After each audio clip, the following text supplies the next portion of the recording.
Canal Altavisión no se hace responsable del contenido de este programa.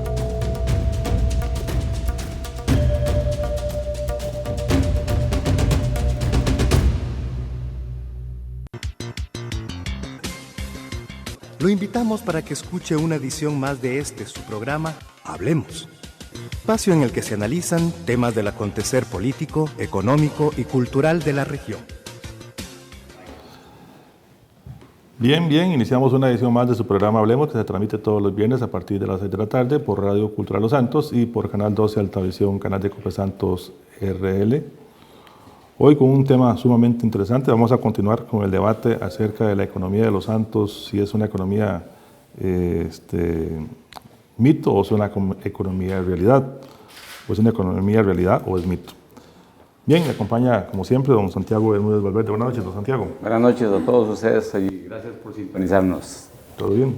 Por dicha, gracias a Dios. Esa camisa está bonita, Santiago. Después le digo quién me la regaló. Okay. Doctor Jorge Roldán Villalobos, buenas noches. Doctor. Buenas noches, don José Aquiles, don Santiago, a los caballeros invitados el día de hoy. Roy, un gusto tenerlo por acá. Buenas noches, amigos televidentes y radio escuchas.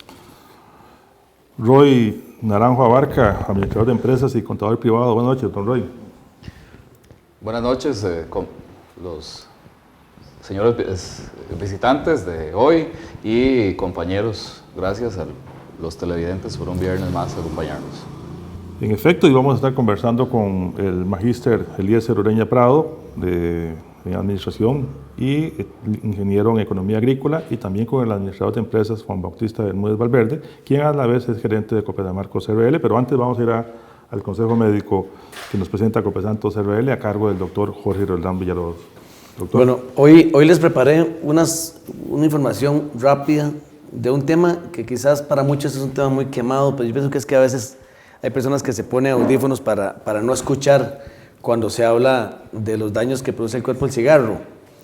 Hoy les quería comentar, usualmente cuando las personas hablan del cigarro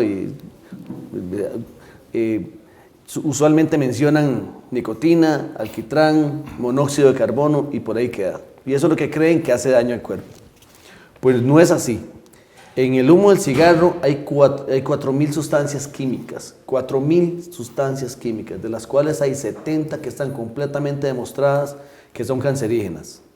Aparte de eso, aparte de la nicotina, el cigarro tiene arsénico, tiene alquitrán, tiene amoníaco, tiene butano, tiene metano, tiene cadmio y el monóxido de carbono. Cada cigarro que una persona se fuma está estadísticamente demostrado que quita 11 minutos de vida, cada cigarro. El tabaquismo aumenta el riesgo de enfermedades cardiovasculares, infartos, hipertensión arterial, arteritis, mala circulación, la disfunción eréctil completamente relacionada con el cigarro y con algunas otras enfermedades, pero indudablemente el cigarro tiene un papel importante en esta enfermedad. También enfermedades, la aterosclerosis. Y hay un dato muy interesante que quise traerlo por acá, y es que las mujeres que fuman y que tienen más de 40 años y que toman pastillas para planificar, tienen 40 veces más riesgo de presentar trombosis venosa profunda, con las complicaciones que esto puede traer, como el tromboembolismo pulmonar y la eventual muerte de la paciente. 40 veces más riesgo de presentar trombosis venosa profunda. Y lo más interesante, el riesgo no es proporcional a la cantidad de cigarros, no. El riesgo, sea un cigarro o dos o un paquete, el riesgo es el mismo. Una vez que se fuma y se combina el tabaquismo con medicamentos para planificar vía oral o inyectados, aumenta en 40 veces el riesgo de una trombosis venosa profunda. Básicamente eso es lo que les quería traer hoy, unos facts acerca del cigarro, para que las personas que todavía fuman, porque esto en Costa Rica afortunadamente ha disminuido. Y los que dejan de fumar siguen teniendo algún arrastre En el momento que dejan de fumar, dejan de introducir sustancias cancerígenas al cuerpo, entonces disminuye el riesgo relativamente de cáncer, aunque el daño pulmonar depende de la edad en la que se deje de fumar, ya el daño es irreversible, el enfisema no se recupera. 1 de cada 10 personas en el mundo mueren por enfermedades relacionadas con el cigarro. En realidad es un veneno que se consume abiertamente. Y hay países en donde inclusive niños de 7, 8 años fuman abiertamente porque no tienen legislaciones que lo prohíban. Y esos cigarros que supuestamente tienen un tabaco que no es maligno. Buena pregunta, Aquiles. El cigarro electrónico usualmente lo que va a aportarle al paciente es nicotina, pero no le va a quitar el vicio, no le va a quitar la dependencia que tiene por la nicotina. Y se ha visto que muchas personas que empiezan a utilizar el cigarro electrónico, al mantener su vicio, ciertamente eliminan esas 4.000 sustancias químicas, eliminan las 70 cancerígenas, pero no dejan de ser adictos al cigarro. Entonces, en el momento que el cigarro electrónico se les daña, o no tienen batería, o no pudieron conseguir los refills, en ese momento vuelven a reincidir en tabaco, y entonces siguen con su problema. En realidad, lo mejor es suspender y punto. Doctor, el número de teléfono, pero la gente me dice que lo diga despacio. Sí, el teléfono mío en Santa María Dota es 25 41 21 11. Ahí lo tienen en pantalla. Perfecto. Jorge Santos presentó el consejo médico a cargo del doctor Jorge Roldán Villalobos. Don Roy Naranjo abarca la denuncia de la semana. Don Roy, por cierto, ya le trajeron la denuncia a lo del árbol del Parque de San Marcos, que la gente está un poco molesta con Todavía no, haberlo talado. Vamos a conversar con alguien que esté relacionado al tema para saber sobre la tala del árbol. Búsquese a Marco Tulio Mata y a otros más, que dice que ya no vuelven al parque. Muy bien, perfecto. Hoy vamos a hablar de un temita que nos han pedido que desde hace tiempo que toquemos en el programa, y es sobre la aprobación de la Ley de Bienestar Animal. Voy a mencionar algunos artículos importantes relacionados a esta ley y lo que tiene que ver más con el día a día, ¿verdad? En nuestros barrios y en nuestros pueblos. Recordar que en septiembre del 2003 se aprobó un reglamento para la reproducción y tenencia responsable de animales de compañía. Este reglamento establecía, por ejemplo, en el artículo 23, que los poseedores de animales de compañía que causaran molestias, como ladridos constantes, malos olores, ruidos, las autoridades sanitarias se iban a encargar de esos temas para evitar que estos animalitos pues cometieran o siguieran causando estas molestias. El artículo 47 de este mismo reglamento cita que solo se permite mantener perros sueltos en lugares públicos, perfectamente delimitados y dentro de un tiempo estipulado para tales efectos. Además, que es el punto más importante que quiero mencionar, porque las personas que nos han sugerido hablar de este tema nos han hecho énfasis en esto, es el artículo 48 de este reglamento, que dice: los propietarios o responsables deben recoger y disponer adecuadamente de las heces de los animales de compañía cuando realicen deposiciones en las aceras, parques, jardines de vecinos o lugares públicos. Este es el reglamento que ya estaba vigente antes de la aprobación de la Ley de Bienestar Animal, la cual fue el 26 de julio del 2016 de este año. En esta ley, uno de los puntos más importantes es una sanción de 850,000 colones, que equivale a 2 salarios base, a quienes dejen las heces de los animales en la calle, por ejemplo, después de llevarlos a pasear. Entonces, en la calle no importa. En las aceras. En las aceras, en las zonas verdes. Muchas casas aquí en nuestra zona pues tienen zonas verdes bastante amplias, entonces los perritos llegan ahí a hacer sus necesidades. Entonces, para todas las personas pues que nos han consultado el tema, esto es lo que dispone tanto el reglamento del 2003 como la nueva Ley de Bienestar Animal. Y para nuestro botón, yo tengo un problema muy serio en el barrio mío.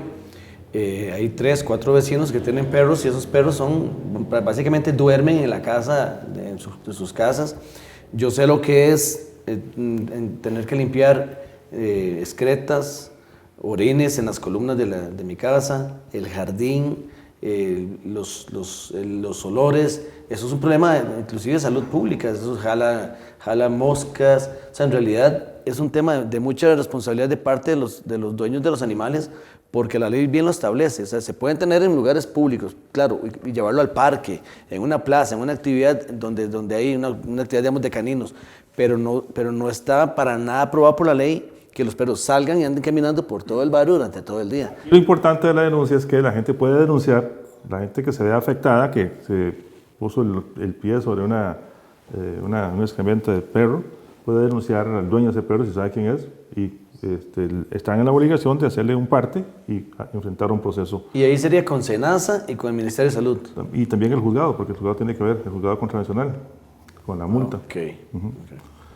Bien, pues, varios restaurantes Tachitos presentó la denuncia de la semana con don Roy Naranjo Abarca. Don Roy, ¿su número telefónico? Claro que sí, 8997-7365. Cualquier consulta, con mucho gusto, estamos a la orden, o cualquier tema que nos quieran sugerir, pues ahí está el número de disposición. Bien, gracias, don Roy. Gracias. Hoy hace 15 días habíamos iniciado con don Carlos Vargas y con don Juan Bautista Bermúdez el análisis acerca de la economía de la zona de Los Santos. Eso se aplica igual para cualquier otra zona del país, Pérez Celedón, la zona de San Vito, no es exclusivamente San Marcos. Para nosotros nos preocupa la zona de Los Santos, llámese Sandota, Tanazú, León Cortés, parte de Acosta, Cerrí, etcétera, etcétera. Y decíamos que uno de los cuestionamientos que estábamos formulándoles a los panelistas era si la economía de la zona de Los Santos es una economía realidad o es una economía mito. Y en eso, pues, don Juan Bautista y don Carlos fueron fijando cada uno sus posiciones al respecto. Y nos pareció un tema que no se pudo agotar en esa ocasión y efectivamente quedan muchos temas, mucho que analizar al respecto. Hay gente que dice que, por ejemplo, ¿por qué la economía de la zona no es una economía real? Porque hay gente que tiene 3, 4 carros, pero que solamente pueden tener un carro. Yo no sé si eso tendrá que ver con la economía, ya en el desarrollo de la misma, que tiene deudas por varios bancos y que realmente solamente puede mantener una deuda, que tiene 5 televisores y solamente puede tener uno, por ejemplo. Entonces, bueno, para esos análisis tenemos que acudir a los expertos en la materia. Y en este caso, hace 15 días lo hicimos con don Juan Bautista Bermúdez, gerente de Cope San Marcos y administrador de empresas, y con don Carlos Vargas, que también es sería el financista o gerente financiero de Cope Tarrazú RL. Hoy tenemos aquí a don Eliezer Ureña Prado, a quien le damos las buenas noches. Don Eliezer. Buenas noches y muchas gracias por la invitación para compartir algunas opiniones en relación con la economía de la zona. Y igual, don Juan Bautista Bermúdez Valverde, quien ya estuvo con nosotros hace 15 días. Buenas noches, don Juan.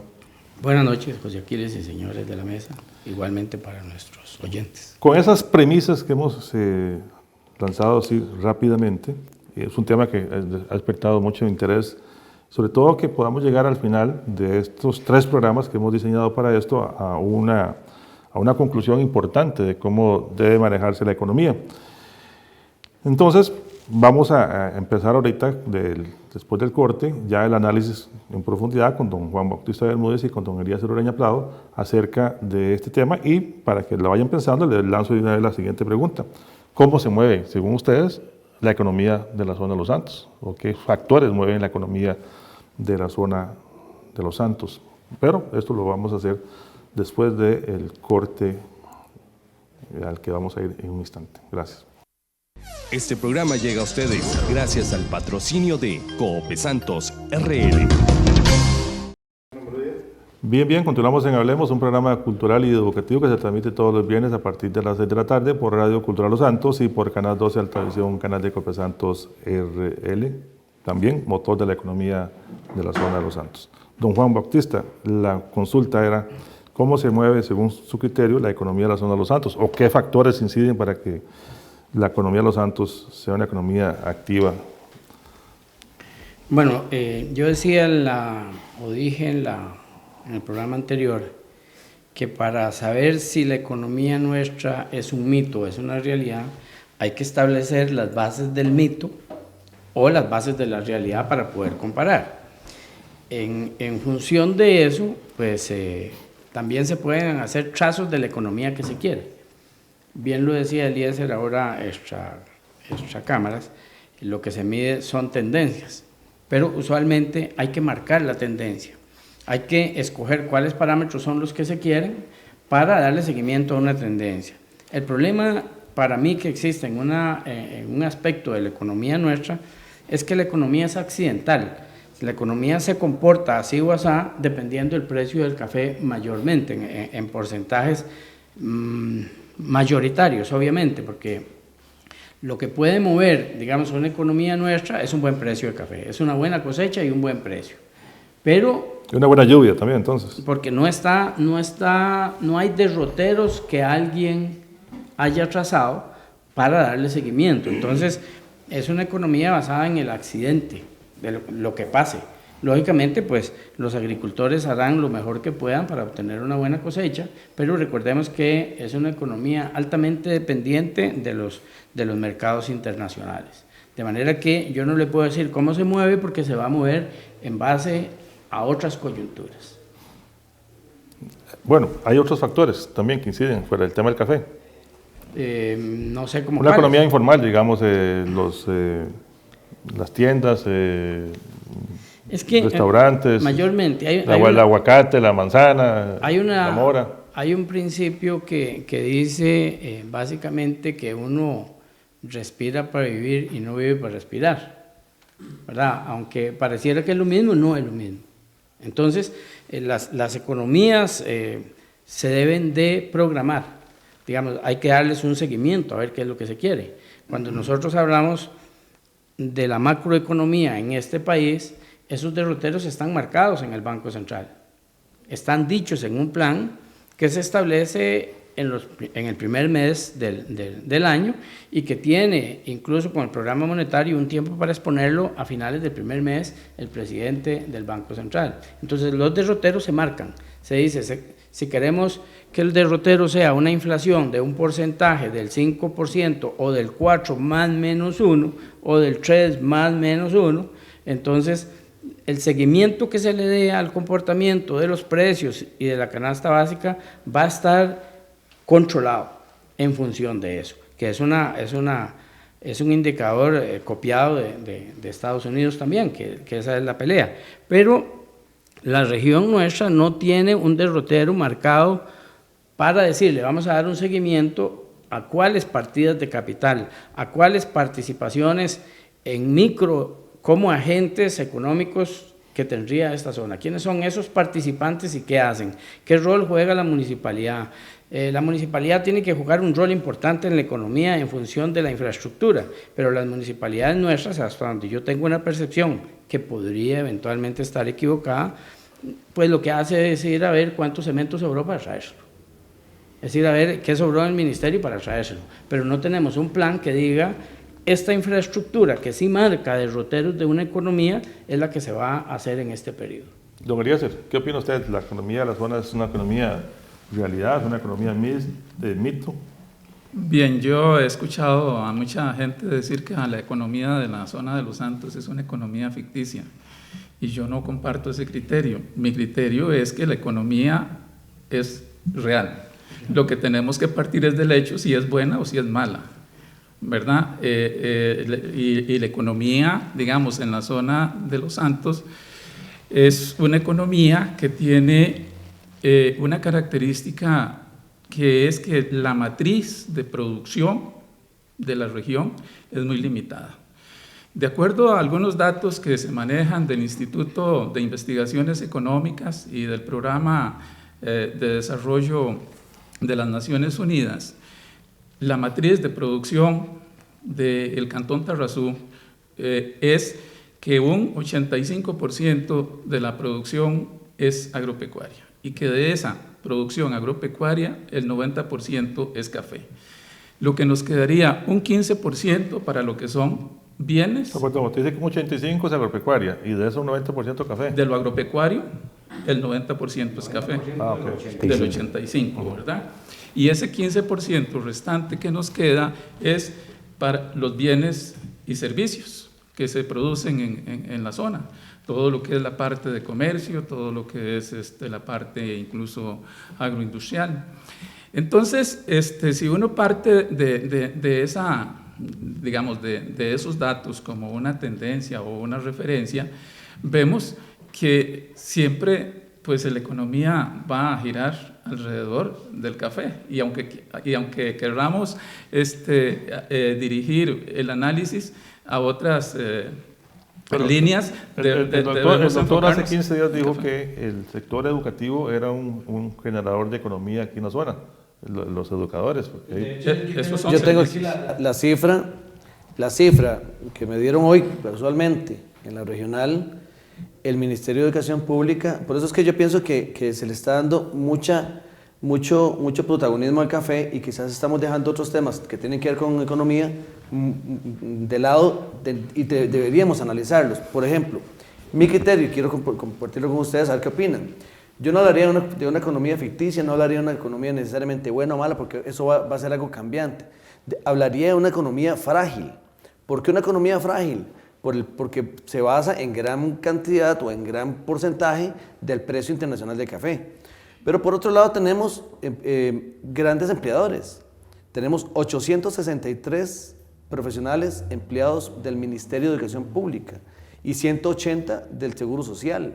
Estamos hablando que eso es, cada uno de ellos gana al año en promedio más de lo que generan 4 o 5 hectáreas de café. Entonces, es una cifra para nada despreciable. Y el otro punto que considero que sí deberíamos incluir a la hora de analizar nuestra economía o la economía de esta zona son las remesas, que tampoco lo tocamos en el programa pasado y me parece que es muy importante. No sé qué opinan.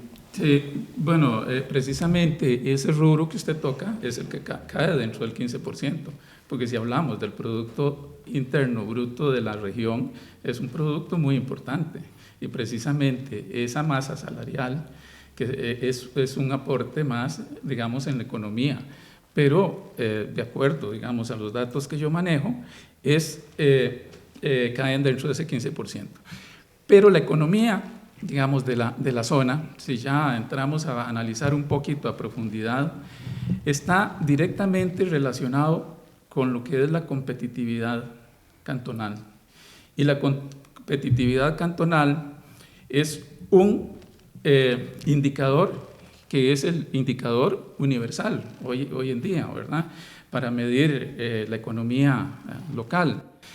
Se compone de 7 ejes. Ese índice de competitividad cantonal se compone de un eje económico, de uno que es gobierno, infraestructura, clima empresarial, clima laboral, capacidad de innovación y calidad de vida. Esos 7 grandes indicadores nos definen el índice de competitividad cantonal.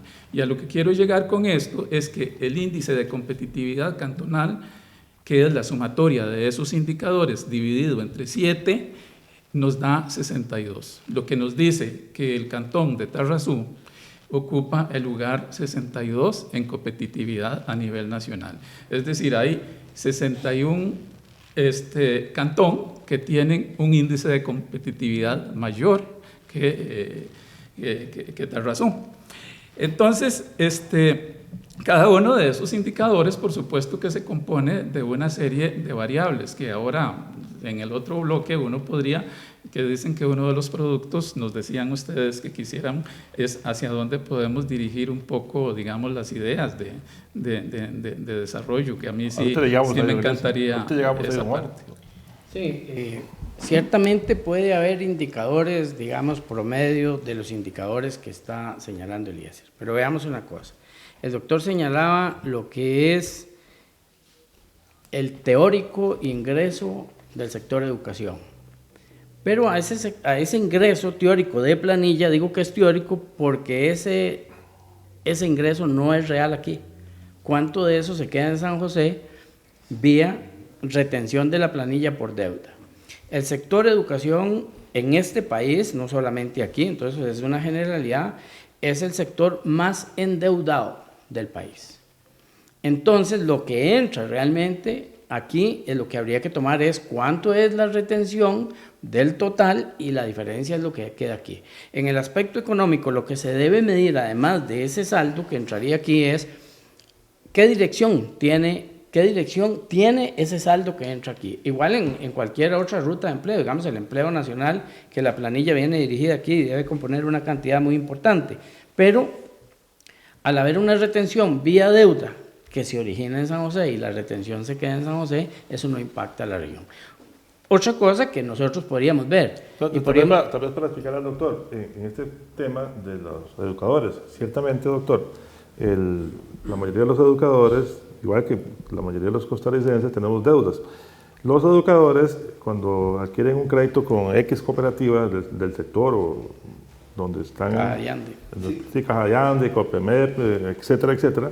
Ellos pueden, o generalmente lo que hace la cooperativa es deducir de la planilla el pago. No, entonces quedan generalmente, bueno, hace unos días yo escuché el caso de un señor en la oficina que le quedaban 80 pesos por mes de yo salario. en eso estoy completamente claro, pero no quiere decir que esos miles profesionales que trabajan en la zona, de empleados públicos, son los únicos endeudados, porque entonces estaríamos cayendo en un sesgo. ¿Cuánto endeudamiento tienen entonces los caficultores? Estamos en lo mismo, sería sesgar esa información. Lo que hay que hacer realmente, y usted lo está diciendo claramente, ¿cuál es el tema de la deuda de los caficultores? ¿Y cuál es el saldo que impacta la economía local?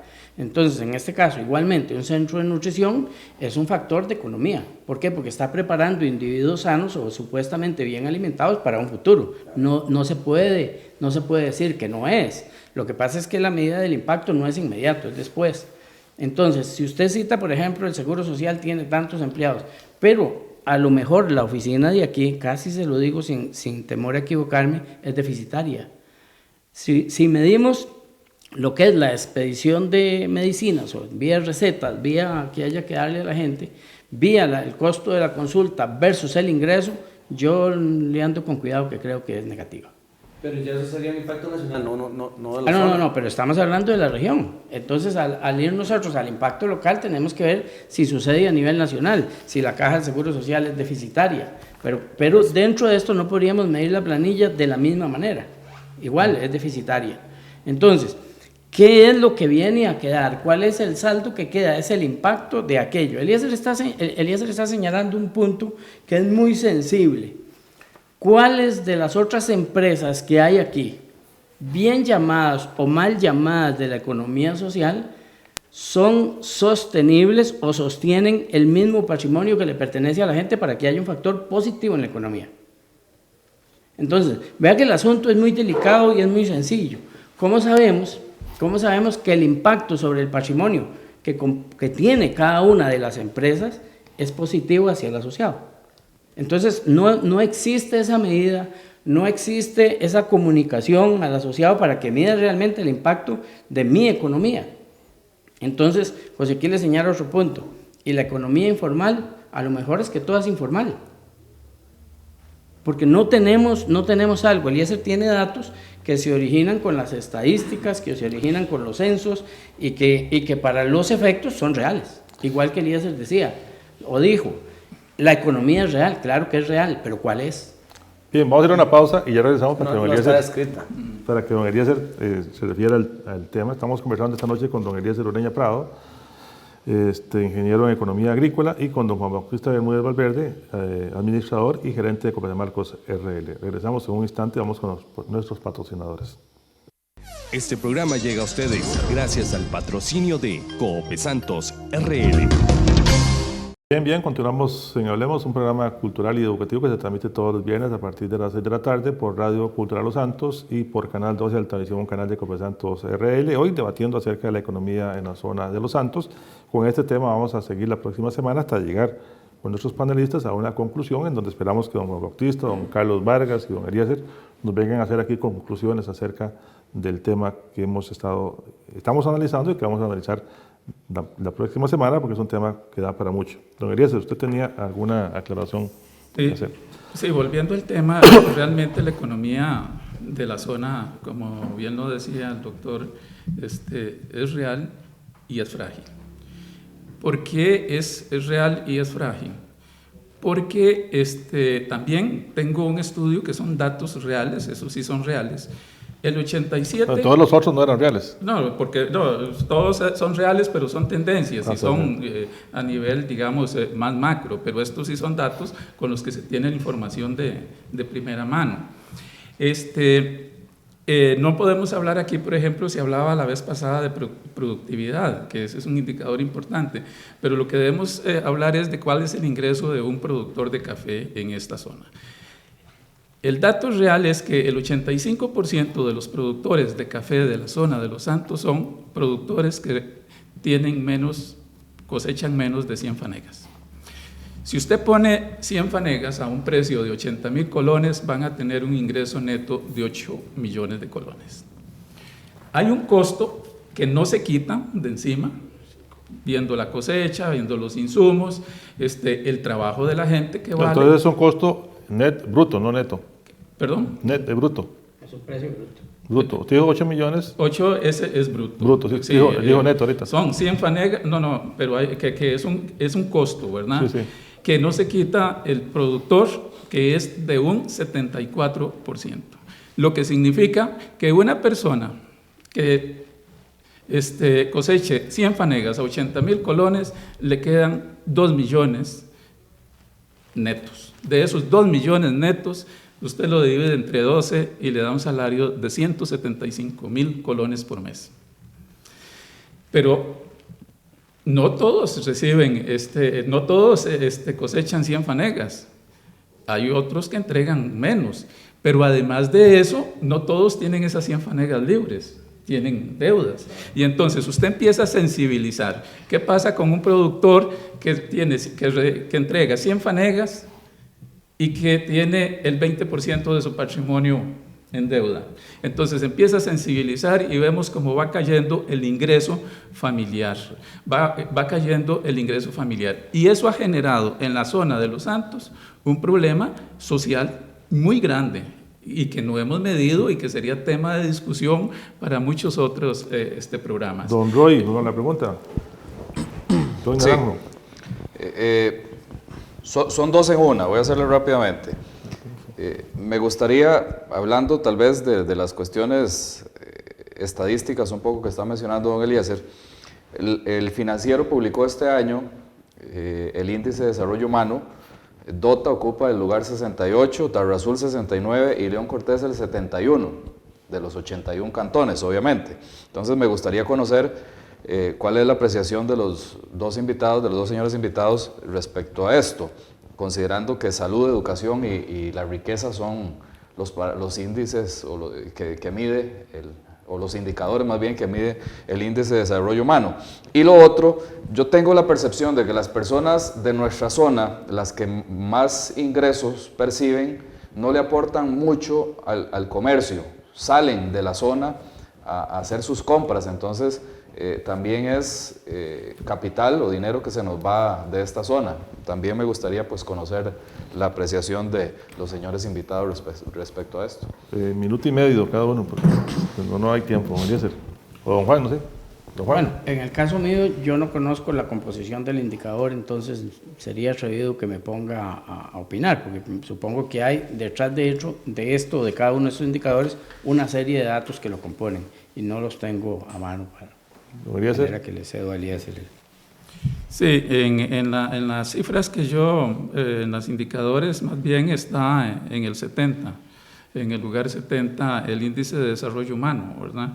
Y el índice de desarrollo humano lo que dice es que permite ver las posibilidades que tienen las personas del cantón para alcanzar su proyecto de vida, en términos muy resumidos, y hay otro conjunto de variables, ¿verdad? Entonces, viendo este indicador y los componentes de ese indicador, cómo se desglosan sus variables, por supuesto que yo comparto que este índice es muy cercano a la realidad. Y es muy cercano a la realidad porque hay otros indicadores, por ejemplo, como la innovación y el desarrollo empresarial, que no forman parte del índice de desarrollo humano, pero al final forman parte del índice de competitividad. Y precisamente ese es uno, digamos, de los ejes importantes. Comparto plenamente con don Juan cuando decía que no hay, digamos, una proyección. La economía nuestra es una economía que es totalmente reactiva, no es una economía proactiva. Nosotros no nos preparamos para escenarios. sino que reaccionamos, y la economía reacciona al comportamiento de lo que esté sucediendo, que uno de los aspectos importantes es el precio del café, ¿verdad? Que es digamos, como decía un político que era el mejor ministro, el precio era el mejor ministro de Agricultura que podía tener un Don país. Oscar Barahona dijo eso. Don Santiago Bermúdez. No quiero embarriar la cancha, pero yo al final de cuentas lo que concluyo es que la preocupación general de la economía, el tema que estamos tratando, va más enfocado en, ¿cómo llaman?, el flujo de efectivo que mueve la zona, que otros aspectos. Por ejemplo, cuando involucramos al sector público, se nos complica el análisis, ahí es donde está el meollo del asunto. ¿Qué es lo que nosotros medimos o observamos siempre para analizar la situación de la economía local? Bueno, la dificultad que tiene ese pequeño productor que usted terminó ahí, que termina con un déficit más bien de su producción y que cada año está más endeudado, la dificultad que tiene esas personas para acceder a un crédito porque no califican para banca de desarrollo, ni los mismos beneficiadores les prestan porque ven un riesgo en prestarles plata para que salgan de sus aprietos. Yo voy porque es una medición local de óptica o de apreciación nuestra, que va en función a la deuda, al desempleo, a los precios del café y al poco movimiento que tiene el comercio nuestro. Ese es el enfoque que yo le doy. Cuando hablamos de empleo, el aporte que tiene el empleo local a la economía, ya lo vimos así, aunque sea de una forma muy superficial, pero que hay empleo público y privado que está en función de salarios. ¿Cuántos salarios de esos de empleo público se quedan en la zona? Ese es otro factor porque la mayor parte del empleo del sector educación no es local. Esa gente viene, duerme acá, come, y ese es el aporte que le puede dar a la economía local. También está otro factor ahí que son los programas sociales, que son un ingreso, ese sí es un ingreso real para la zona.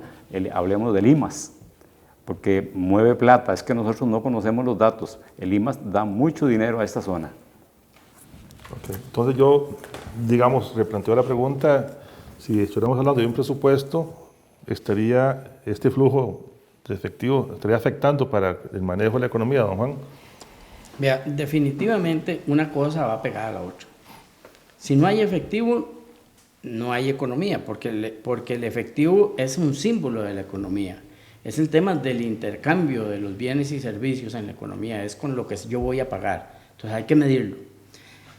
Hay en esto, lógicamente, mucho sesgo, como está apuntando Santiago. Digamos, ¿cuántos de los comercios locales tienen pago su alquiler al día? ¿Por qué? Bueno, porque no hay un suficiente tránsito en el frente de esos comercios para que sean generadores de efectivo en la misma proporción de lo que cuesta un local aquí, comparado con lo que cuesta en San José, con cuánto tránsito al frente. Si el tránsito es lo que debe medir, digamos, el flujo que podría esperar alguien que esté teniendo un negocio, cuánta gente le pasa al frente, pero el costo de hacer una infraestructura es igual aquí que en San José, o más caro, por transporte tal vez, que es un asunto inflacionario sumado, pero además de eso, la cantidad de gente que pasa al frente de ese comercio para ver qué vende y eventualmente hacer un impulso a la compra es quién sabe cuántos cientos de veces inferior. Entonces, sí tiene que ver, pero igual hay que confrontarlo con algo. La economía nuestra, si va ciertamente en función prácticamente del precio del café, ¿cómo podríamos nosotros ver el impacto del precio del aguacate, del precio de la fresa, de las ciruelas en la economía? Puede ser que sea muy bueno, pero no lo podemos estar midiendo. Es un asunto que no se controla con facturas, es un asunto que no se controla con impuestos, es una serie de otros accidentes que acompañan esto. Santiago, yo creo que estaba señalando un punto muy importante. Se trabaja en función del salario, pero ese salario puede ser un gasto, porque la economía se debe componer básicamente de la capacidad de generación que tiene ese empleado. si no se está convirtiendo en un gasto. Una empresa cuyo indicador de gasto administrativo supera un indicador que haya establecido para ese sector de la industria, que es como se llama, entonces es deficitario, tiene una carga de gente que no le está produciendo. Alguien está pagando el sobreprecio, alguien está pagando esa diferencia. Bien, dice que tenemos que ir a la siguiente pausa. Vamos a ir rápidamente a la siguiente pausa. Regresamos con una consulta del doctor, vamos con la nota tributaria de don Roy y para hacer el cierre del programa. El tema se hace muy rápido, pero bueno, para eso lo estamos convocando para hoy en 8, a efectos de si logramos llegar a una conclusión al respecto. Vamos a la pausa y ya regresamos. Este programa llega a ustedes gracias al patrocinio de Coopesantos RL. Bien, continuamos en Hablemos, un programa cultural y educativo que se transmite todos los viernes a partir de las 6 de la tarde por Radio Cultural Los Santos y por canal de Coopesantos RL. Hoy hablando sobre la economía de la zona de Los Santos con don Eliezer Ureña Prado, magíster de Administración Pública, y ingeniero en Economía Agrícola, y con don Juan Bautista Bermúdez Valverde, administrador de empresas y gerente de Copesamarcos RL. Don Roy, vamos con la nota tributaria que presenta Hotel Arboleda, San Marcos de Tarazú. Bien, gracias, don José. Un saludito a don Ricardo Zúñiga, que está en sintonía del programa, para él y su familia.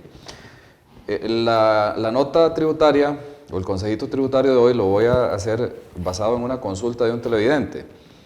El artículo primero de la Ley de Impuestos sobre la Venta establece o menciona, entre otros, la obligación del pago de este impuesto, hablo obviamente pues del impuesto de ventas, por algunos servicios, restaurantes, cantinas, hoteles, talleres mecánicos y de pintura de todo tipo de vehículo, parqueos y espectáculos públicos, entre otros. Entonces, para tenerlo ahí en cuenta, este tipo de servicio está obligado a reportar, a presentar obviamente, y al pago del impuesto sobre la venta. O sea, los que no pagan son los que la ley específicamente dice que no pagan, están exonerados de exactamente, pagar. Pero para este efecto, pues la ley tiene también muy claro quiénes son obligados tributarios de este impuesto. De acuerdo. Gracias, don Roy. Muchas gracias a usted. Hotel Arboleda presentó la nota tributaria con don Roy Naranjo Abarga, contador privado y administrador también de empresas. Doctor, tiene una inquietud con lo que dijo don Santiago y una consulta. Discrepo con don Santiago respecto al tema que él comenta, de que la mayoría de personas que trabajan para el Ministerio de Educación y para el Seguro Social solamente están acá por horas al día o por unos días a la semana. En realidad, si vemos así un análisis retrospectivo, cada vez vemos más profesionales en educación que logran hacer traslados a la zona porque son oriundos de esta zona, y me parece que es un porcentaje más bien mayor el de profesionales de esas dos instituciones que viven en esta zona. Porque de lo que me enviaron hoy, por ejemplo, estos 883 empleos que genera el Ministerio de Educación Pública, hay docentes, directores, orientadoras, pero también hay guardas, conserjes, asesores regionales, jefaturas. Hay algunos empleos que no le permitirían a una persona venir, manejar su carro y irse todos los días a otro lugar. Y para reforzar, y que es la última pregunta que quiero hacer, es el tema de que considero que podríamos, a falta de verdaderos indicadores, podríamos estar cayendo en especulación y generar. Yo creo que más bien deberíamos buscar la forma de aconsejar a las personas de nuestra zona de qué es lo que se debe hacer para mantenerse a salvo en una economía tan frágil. Por ejemplo, y rápidamente para terminar, hoy tenemos la tasa básica pasiva más baja de los últimos 7 años. Okay. Hace 6 años la tasa básica pasiva estaba en 15.50, hoy está en 4.75. Y si nos vamos a ver el precio del café, de acuerdo a la Organización Internacional del Café, hace 6 años el precio del café estaba en la mitad del precio que se está pagando ahora. O sea, ¿qué pasaría si llega la tasa básica pasiva a 15 y el precio del café cae al 50% como estuvo hace 6 años? Eso me parece que es importante que la gente lo sepa. Don Juan. Sí. Mire, el tema, por ejemplo, de tasa básica pasiva, que es un efecto de los costos que paga en los promedios 42 captadores del país de fondos del público en promedio de la tasa de 6 meses. Eso es la tasa básica pasiva, es un promedio. Ese promedio, dependiendo cómo se haga, pues podría incluso tener algún poquito de sesgo, pero esa es la tasa básica, esa es la realidad, como decía Eliezer, la economía es real. Cuando tenemos esa tasa básica pasiva del 5%, pero en su bolsillo, ni en el bolsillo de un agricultor, a los que hacemos mucha referencia hoy, ni en el de cada uno de nosotros, la inflación como factor determinante no baja tanto. No va a bajar tanto.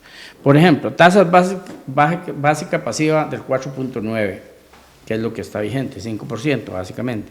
Entonces, todas estas masas de capital que van a mover estas captaciones se pueden ver influenciadas por, ejemplo, los desembolsos de los fondos de banca para el desarrollo. Hacen que la captación disminuya un poquito porque los créditos son más bajos. El Banco Central o gobierno que va a ir a captar al mercado plata, la va a conseguir más barata, pero a consecuencia de que ha habido un fondo muy importante que lo constituye el Fideicomiso de Banca para el Desarrollo, precisamente para que vaya a un costo mucho más bajo al productor, al que desarrolla pequeñas empresas, microempresas, todo este tipo de producción que no va a ir al banco, como decía Santiago, pero que estos otros fondos, estos otros fideicomisos sí lo recogen. Esta otra gente sí lo toma. Hay una nueva ley de garantías móviles, hay todo un montón de instrumentos que sí dan acceso a toda esta gente, pero que a su vez, al retomar todas esas masas de capital de estos fideicomisos, también influye sobre el costo que van a tener los bancos en la captación y la tasa básica pasiva cae. Don Eliezer. Bien, yo tomando las palabras del doctor, a mí me gustaría, digamos, ir terminando con un mensaje positivo, en el sentido de que, digamos, yo no es que quiero ser pesimista de ninguna manera con la economía de la zona. Yo sí creo que se deben tomar medidas en la fuente de ingresos más importante que tiene la zona, por ejemplo, lo que es café. Yo creo que una de las cosas que se deben hacer a nivel regional es que volvamos a hacer de la actividad cafetalera una actividad familiar, porque esos ingresos entrarían al flujo de caja de las familias. Otro de las cosas que yo pensaría, y ahí sí me gustaría, y ojalá que los señores gerentes de las cooperativas de cafetaleras me estén escuchando, que hay que independizarse de Starbucks. Nosotros seguiremos por 100 años y por 200 años y 300 años siendo una zona cafetalera, no hay duda, pero el modelo de negocio tiene que cambiar. No podemos seguir con una dependencia de una transnacional que pone las condiciones y no paga el precio que realmente tiene la calidad de nuestros cafés. Se debe invertir mucho más en investigación de mercados selectos, en mercados finos. En realidad son pequeñas, la cantidad es muy pequeña, la cantidad de café que se produce en la región, pero es café de altísima calidad y se debe investigar mercados que realmente paguen esa calidad. Y también como último, digamos, cosa que creo que debemos hacer es realmente empezar a trabajar acá a nivel de región en foros de reflexión y realmente hacer un trabajo de desarrollo, pero un trabajo de todos. Debemos crear una cultura de planificación, porque si no, con estos indicadores que tenemos en esta economía nos vamos a convertir en un dormitorio de fines de semana, como ya lo estamos viendo. Y eso pues para mí es muy preocupante. Un empleo que se genere en la zona es un empleo que le va a dar bienestar a una familia. Y pero que ese ingreso quede en la zona. No que vengan el fin de semana los muchachos, como ocurre por una situación de que aquí no hay empleo, y vienen y están el fin de semana, pero entre semana se van. Don Santiago, para que cierre, don Juan. Ok, sí, yo retomando el ejemplo que usted nos puso ahí con números, y con esa nota de que nos estamos empobreciendo en la zona, bueno, los productores en este caso, No, lo que dice es que el modelo nos está afectando. Sí, nos está empobreciendo. Sí. Pero sí escucha uno en la calle el lamento de la gente que está en riesgo y la gente a quienes le han rematado ya las propiedades. Esa propiedad, quien la adquiere, no necesariamente es una persona del mismo estatus de producción. Generalmente la adquiere alguien que está en mejores condiciones y ese va para arriba. Mientras que a este que le están rematando la propiedad, nunca va a tener acceso, por ejemplo, a banca de desarrollo. Don Juan, a una conclusión final, nos dicen que ya se nos acabó el tiempo. Sí, yo igualmente creo que lo que hay que hacer es crear un consenso de un análisis muy puntual y delicado de la situación actual para decir, esta es la economía, estas son las bases de la economía y de ahí pues un qué hacer, qué es lo que se quiere hacer con algún organismo, con los cuerpos municipales. Cosas que se han hecho, como decía en la sesión pasada, 3 intentos y no se puede. Entonces sí, yo creo que es algo que nos debe llamar a una reflexión, como dice Eliezer, y un qué vamos a hacer de ahí en adelante después de esa reflexión, ¿verdad? Como decían los buenos sacerdotes, hay que hacer un propósito de enmienda, ¿verdad?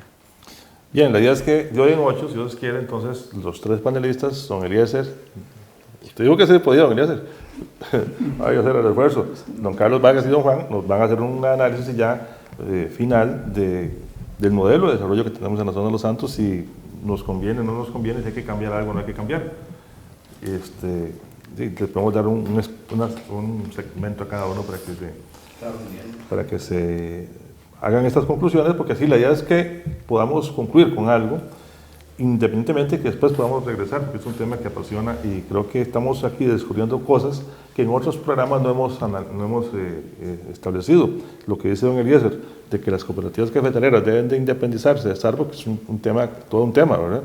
Y eso merece su análisis, que tenemos una economía vulnerable, hay que analizarla, que los indicadores no son los más apropiados, también hay que analizarlo, y el tema del endeudamiento, que es lo que creo más preocupa aquí en la zona de Los Santos. Porque en general, sí es cierto, hay muchas personas que han perdido sus inmuebles porque no han podido manejar bien su economía. Así que muchas gracias, don Eliezer. Don Juan, don Eliezer. Bueno, para servirles y en lo que pueda colaborar, como siempre digo, pues mi trabajo a veces, mi agenda es un poco complicada, pero si programamos, siempre estoy en la mejor disposición de don Juan. Igualmente, José Aquiles, y muchas gracias, señores de don Santiago.